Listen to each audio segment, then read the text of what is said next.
Good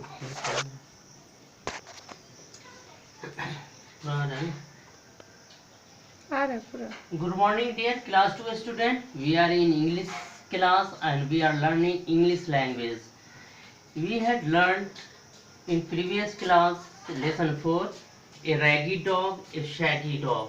Today we will do exercise section A comprehension, section B vocabulary. But before it, a short conclusion of this poem. This poem has written by Emily Lewis. Firstly he asked from you, have you seen any little dog who is shaggy? Means he has big and untied hair, and you will see that the that will we do every day new mischief. That is his nature, and he will run behind you like you will feel like that will be bite on your shoes. And you will also see when he go on a street, when he go on road, he do not care of any dog and not himself also. You will see that a raggy dog and shaggy dog barking at the car. This all are its nature, and poet says that I cannot change it, like a treasure of sea, like a sea we cannot change to sea. That like that I cannot change the behavior of that dog, although that is bad, very bad, as bad, but he poet says that he cannot change the behavior of that dog. It's in conclusion he says he shows the affection and love from his pet dog, from pet and from his dog, that he do many mischief. He runs behind the cars, he runs behind me like he will bite on my shoe, but it's all including, it's all that is lovely, that's its behavior is it's I love to its behavior, so I cannot change its. बच्चों, हम लोग ragi dog और Shaggy dog पिछले class में पढ़ा था. इसमें हम लोग जो है इसका ट्रांसलेट किए थे, रीडिंग लगाए थे. आज हम लोग कंप्रीहेंशन सेक्शन ए एक्सरसाइज से रिलेटेड है, सेक्शन ए कंप्रीहेंशन और सेक्शन बी वोकेबलरी है. इससे पहले हम थोड़ा इस पे रोशनी डालेंगे, इस लेसन पे इसका सारांश हम कहेंगे. हम इसमें कंक्लूजन ये है कि पहले राइटर, इस पोएम के राइटर इमिली लेविस हैं, वो आप लोगों से पूछते हैं कि क्या आपने कभी एक छोटे से कुत्ते को देखा है जिसके जो घिसा हुआ, जो गंदा हो, जिसका बड़ा बड़ा बाल हो और वो बिखरा हुआ बाल हो. आप उसको देखोगे कि वो हमेशा कुछ न कुछ जो है नई नई गलतियां करता रहता है और आपके पीछे ऐसे दौड़ता है जैसे कि वो आपके जूते पे आपको काट लेगा.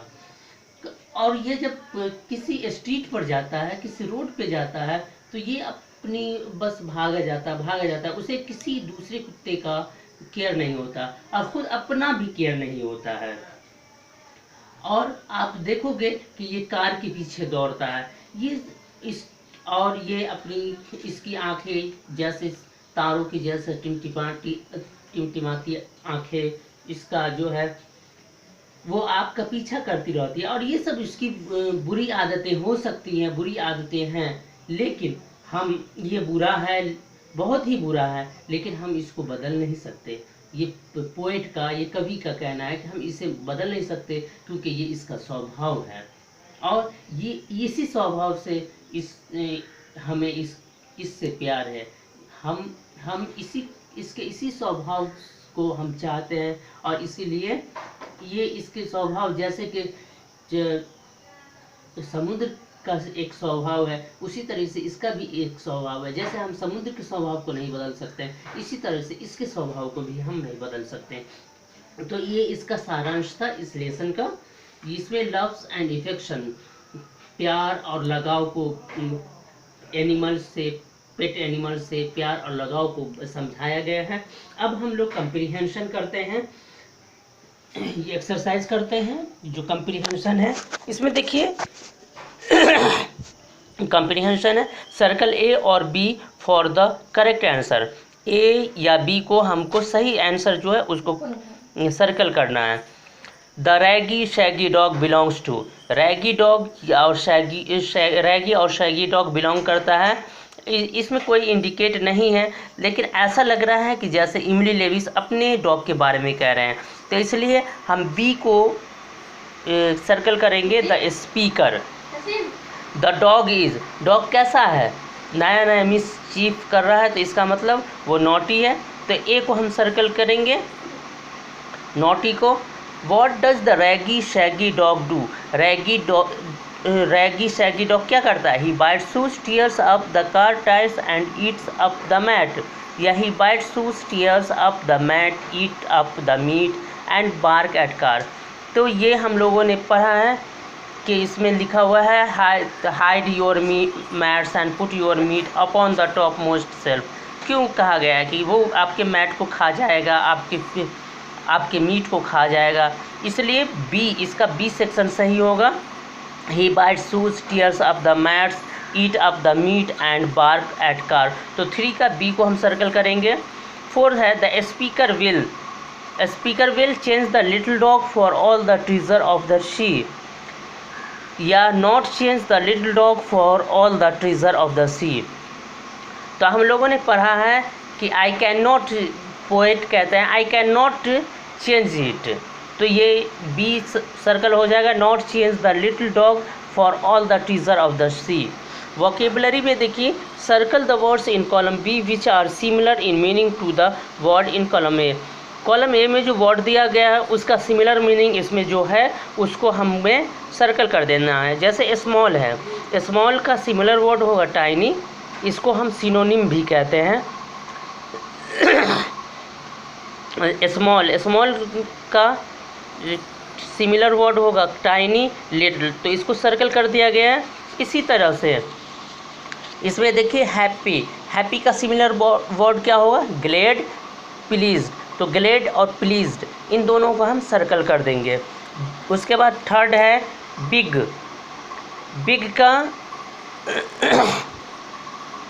बिग का सिमिलर वर्ड होगा लार्ज, ह्यूज, ठीक है, इसको हम सर्कल कर देंगे। फ्रैटेंड का सिमिलर वर्ड होगा एफ्रेड, स्केयर्ड, फ्रैटेंड का सिमिलर वर्ड एफ्रेड, स्केयर्ड, तो इसे हम सर्कल कर देंगे। टुमारो का सिमिलर वर्ड होगा द नेक्स्ट डे, इसको हम सर्कल कर देंगे। और ब्रेव, 6th में ब्रेव है, ब्रेव का सिमिलर वर्ड होगा कोरेजियस, तो इसको हम सर्कल कर देंगे। गुलशन, तो ये आपका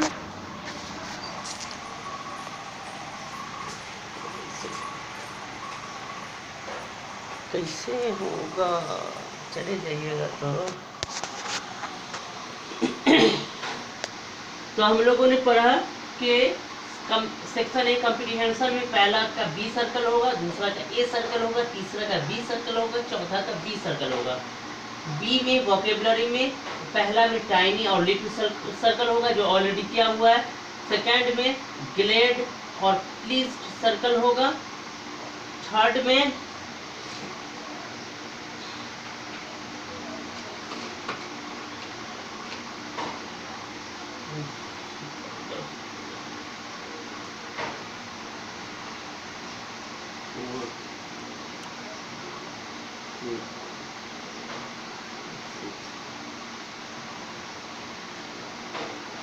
थर्ड में जो है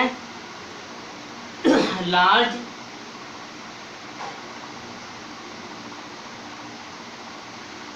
और ह्यूज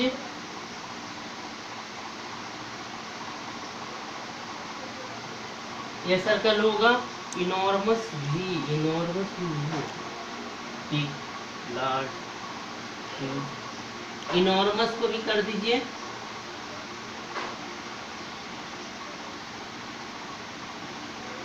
ठीक है। फोर्थ में देखिए, फोर्थ में एफ्रेड और स्केयर्ड होगा, फिफ्थ में द नेक्स्ट डे होगा और सिक्स्थ में करेजियस होगा। तो ये हम लोगों ने आज इससे ये लेसन नंबर 4 से रिलेटेड कंप्रीहेंशन और वोकेबुलरी किया।